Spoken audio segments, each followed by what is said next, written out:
pumapaliwanag. Oo, Ako ikaw oh, di ba? paliwanag dyan eh. Hindi makaliwanag na nagpatuloy sa Baguio. Apo. Ay sabi, tanongin niyo bagong lahi. Bahala kayo sa buhay niyo. Di ba? Basta kami nagpa-member doon. Bahala kayo, basta nagpa-member ako tapos. Sabi ko, kaya pupunta na naman ako ng Baguio para paliwanagan yung mga tao doon. Apo. Ay, nakailang bundok na ako doon. Ayan. Ay, nakalima na, makakapaliwanag sa mga tao.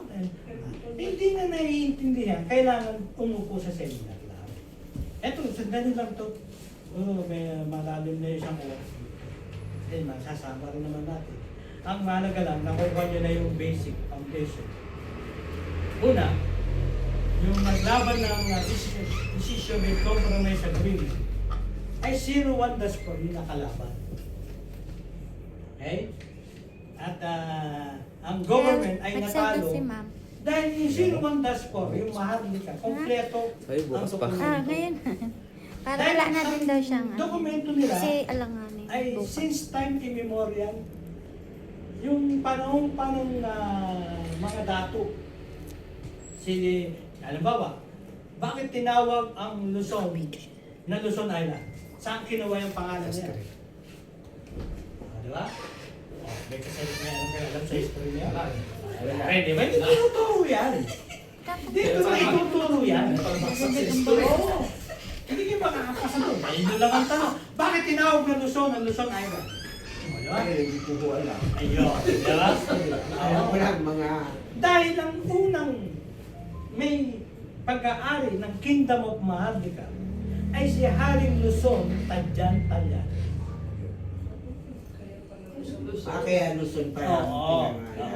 King Luzon, Tadjan. Wala pa yung Talyano kasi hindi pa sila nasasakop ng Kastila. Nung nagkaroon na ng pagsakop ng Kastila, naglagay sila na apelidong Talyano. Pero King Luzon, Tadjan. Almost 200 years bago namatay yan.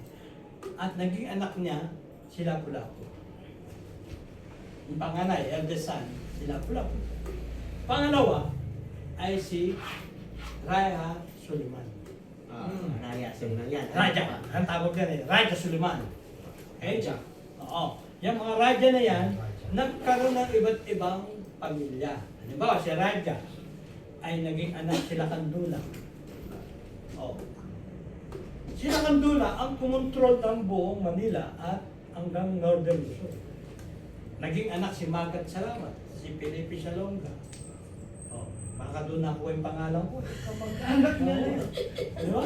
Kapulong, mga pangalan ano yan. Mga pangalan ng mga hari yan.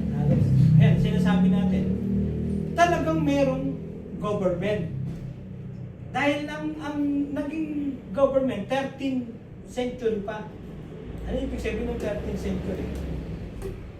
Diba? Wala pa si Magellan dahil dadating sa 15th century. 1521 si Magellan. Tama? Maalala nyo yun dahil lagi tinatanong yun. Diba? O, kailan na-discover ang Pilipinas?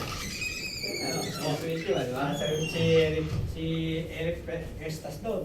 Pero lumalay ko dyan. Tanong ko, ano yung ninalay ko? Diba? Pero nakalagay, rediscover. Ibig sabihin, bago na-discover, Meta Meta na. Oo. Kasi rediscover ang nakalagay. Nakalagay po dito, page 100, nagsimula na ang Maharlika government, 13th century. Yun. Page 100, nandito. Yan, kapasahin ko ha, para maintindihan ninyo. Nagkaroon na ng government. Bakit mahalaga ito? Yan. Since 13th century, the land called before Maharlika, now Philippines, has a territorial area of 1,019,212,000 square. So ang laki niyan. Sinasakop nito ang Kingdom of Maharlika hanggang Hawaii, Cuba, Puerto Rico, hanggang Sabah, hanggang Spratly. Yan ay naka-Kingdom of Maharlika. Kaya huwag kayo magpapaniwala kay Marcoleta. Wala ka ng WPS. Wala ka ng West Philippines. Oo. Hindi ko na sabihin sa text, gago ka. Hindi ka nagbabasa ng history. Senador ka, hindi mo alam kung ano, Spratly Island. Eh, ito nga nakalagay oh. 7,000 ang binubunong pulo ay 7,169 island. Island. Kasama Spratly rito. Kaya yung pag-asa, atin yun. Pag-asa sa... Pero pinabibigay na ni Marcoleta, di ba sa China? Di ba naman si Raul? Di ba? Nakarehistro sa Maharlika document, pinabibigay sa Egypt. Paano yung mga tao doon kumakanta ng bayang magiliw lagi? Oo. Oh, may ano doon eh. Tapos magiging China pala sila rin. May community na nga. May community nga, oh. Kung parang sa niya, huwag nila iboto si Marcoleta lang, ha? Talagang senador ng Czech yun, hindi Pilipino. Okay? Okay? Ayan, tapos dito sinaysay na sila Raha Suliman, si King Luzon, Tadyan, Talyan. Ang pinaka-patriya. Alam niya na istorya. Bulan tayo ng 5 pamilya para alam niya na yung storya ng Maharlika. Sino ang pinaka-ama ni Lapu-Lapu? Si? Luzon. O yan. Hindi natututunan. Kumibo ka naman dyan eh. Sa amin eh. Nakikinig ka siya. Naging kaya ako eh. Parang na-amaze siguro. Na-amaze. Parang Parang ganyan lang. sabi niya, parang bumalik ako sa eskwelahan. Ito dapat ang Philippine history. Ito dapat. Saan ka pa may Kasi approved ng court. back to history tayo. At merong dokumento ang Supreme Court. Noong 13th century, nabuo na ang gobyernong Maharlika. Bakit mahalaga itong presentasyon na to? Para malaman nyo saan tutukutin lahat yung OCP. Ha? At paano pagpasok ang bagong lahi. Ha? Kasi pag nagtatanungan na sila, walang sasabihin, di namin naman to, punta kayo sa bagong lahi, siya mapaliwanag doon. Ha? Kaya naglagay na rin kami ng Facebook, di ba? Meron na rin iba-ibang mga account, ang BLP tolerance system. Para doon magpaliwanag na kami, sinasabi. Kaya iba pa rin dito, dahil may interaction tayo, pwede kayo magtanong. Diba?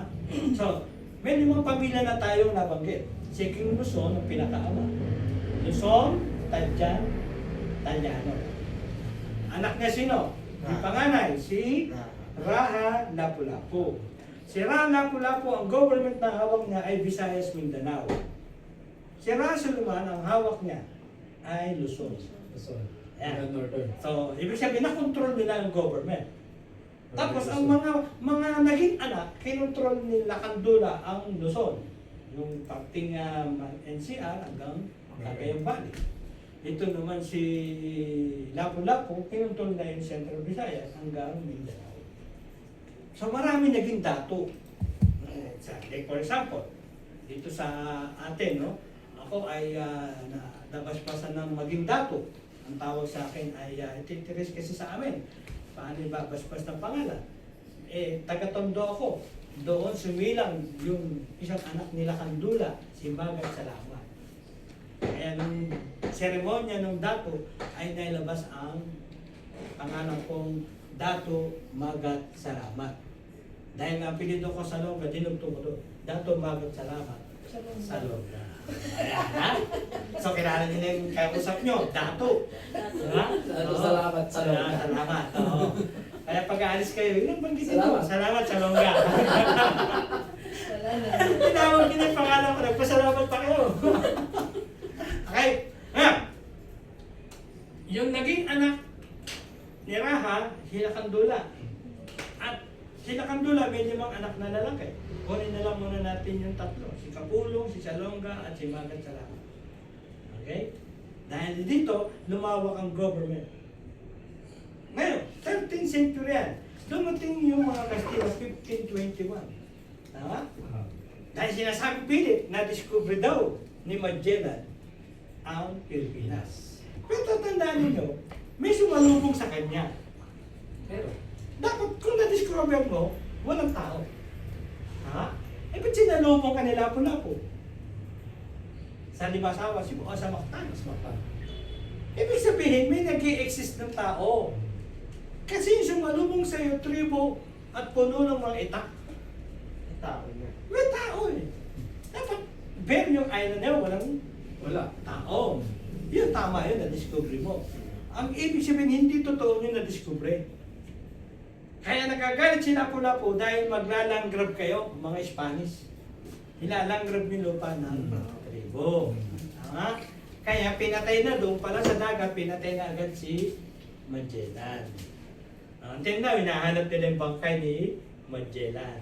Nakita nila kasi doon may puntod. May puntod. Eh binuksan yung puntod, wala namang buto. Sabi ko, yung tribo po ang nakalaban niya.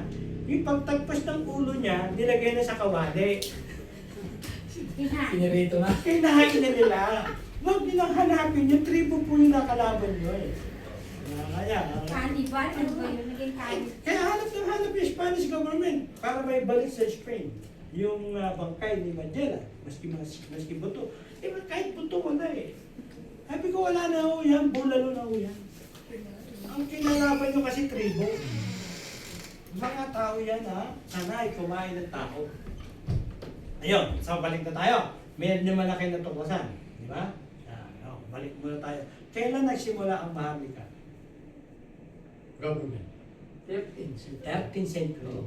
Pag sinabing 13th century, mula 12, di ba? Hanggang 1295 century AD. Ayan ito yung kino-cover ng 13th century. So, ang government ng Maharlika ay mahaba na. Tama? Okay. Ngayon, paano nangyari na itong dokumentong ito ay na-preserve? Na yung dokumento ng Maharlika. 1528 naman, naitayo ang tinatawag na Supreme Court. 1520. Oo, 1528. Under? Philippines. Spanish na yun. Spanish Hindi ano pa ng ano. Nagkaroon ng Supreme Court. Under ng Spanish. Oo. Nailagang itong dokumento ng Maharlika sa kanila. Kaya kasi magtataka ka eh. Kaya, bakit natalo ang Philippines? Walang dokumento. Dahil nag-start lang kayo, tandaan ninyo, June 12, 1945. Ang Maharlika 13. Tapos may Supreme Court na noong 1528. Ano? Oh no, 78. Kasi 21, dumating siya. 1578. 78. Oo. 1578. No. Ngayon, saan hinuhukay ng mga apo ng Maharlika ang dokumento? Eh, di lahat sa korte. Kaya, natalo ang Philippines. Ngayon, yung lokong namang ng grabber ng Spanish government,